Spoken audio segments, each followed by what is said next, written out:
সবাইকে অনেক অনেক ভালোবাসা দিয়ে আমার চ্যানেলে স্বাগত জানালাম। আরও একটা নতুন ভিডিও নিয়ে চলে আসলাম। এই রান্নাটা কিন্তু ভীষণ ভালো লাগে খেতে, যে কোনো স্ন্যাক্স জাতীয় জিনিসের সাথে তো ভালোই লাগে, আর তাছাড়া ইডলি ধোসা তার সাথেও ভালো লাগে। এখানে পেঁয়াজ নিয়েছি, শুকনো লঙ্কা, বাদাম নিয়েছি আর রসুন নিয়েছি। এগুলোকে একটা কড়াইয়ের মধ্যে বা ফ্রাইং প্যানের মধ্যে অল্প একটু তেল দিয়ে একটু রোস্ট করে নিতে হবে। যে একদম ভাজা করে তুলতে হবে তা না, একটু রোস্ট করে নিতে হবে।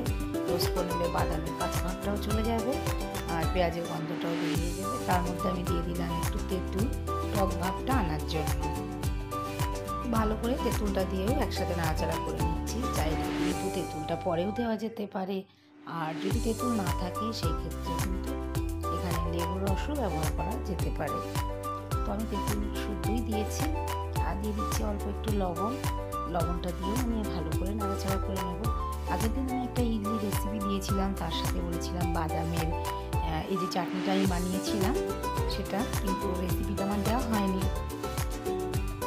তাই জন্য আমি এই যে বাদামের চাটনি রেসিপিটা আজ আমি শেয়ার করছি। তো আমি এখানে যে ভাজা ভাজা করে নিয়ে আমি নামিয়ে নিয়েছি। একটু ঠান্ডা হলে এটাকে জাস্ট পেস্ট করে নেব। এমন নতুন নতুন রান্না দেখার জন্য আমার যদি ইউটিউব চ্যানেলে দেখে থাকেন তাহলে চ্যানেলটা অবশ্যই সাবস্ক্রাইব করার অনুরোধ রইল।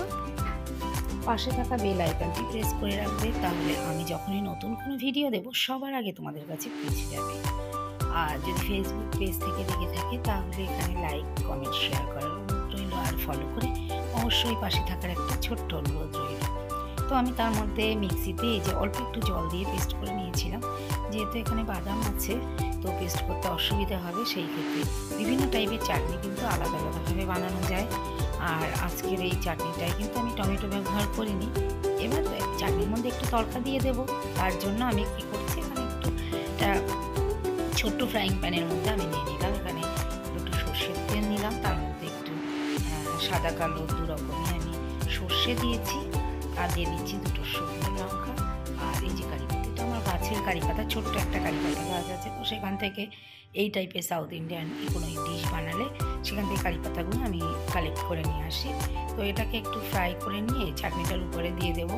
সত্যি বলতে চাটনিটা অসম্ভব ভালো লাগে খেতে। যদি কেউ এভাবে বানিয়ে না থাকো তাহলে অবশ্যই একবার বানাতে পারো, ভীষণই ভালো লাগে। যে কোনো কিছুর সাথে খেতে কিন্তু ভালো লাগবে। আর এটা আমি ইডলির সাথে পরিবেশন করেছিলাম আগের দিন, তো ভীষণ ভালো লেগেছিল। অনেকে আবার বলছিল সাম্বার দিয়ে খা, আমরাও সাম্বার বানিয়ে থাকি মাঝে মাঝে। তো আমার বেশিরভাগ চাটনি দিয়ে ভালো লাগে। এরকম চাটনি বানাই, ধনে পাতার চাটনি বানাই বা টমেটো দিয়ে সেরকম বানাই। সবগুলো চাটনি আমার ভীষণ ভালো লাগে। তো কার কার এমন খেতে ভালো লাগে অবশ্যই কমেন্ট করে জানিও। আজ তাহলে এই পর্যন্ত, সবাই ভালো থাকবে, সুস্থ থাকবে। ভিডিওটি দেখার জন্য ধন্যবাদ।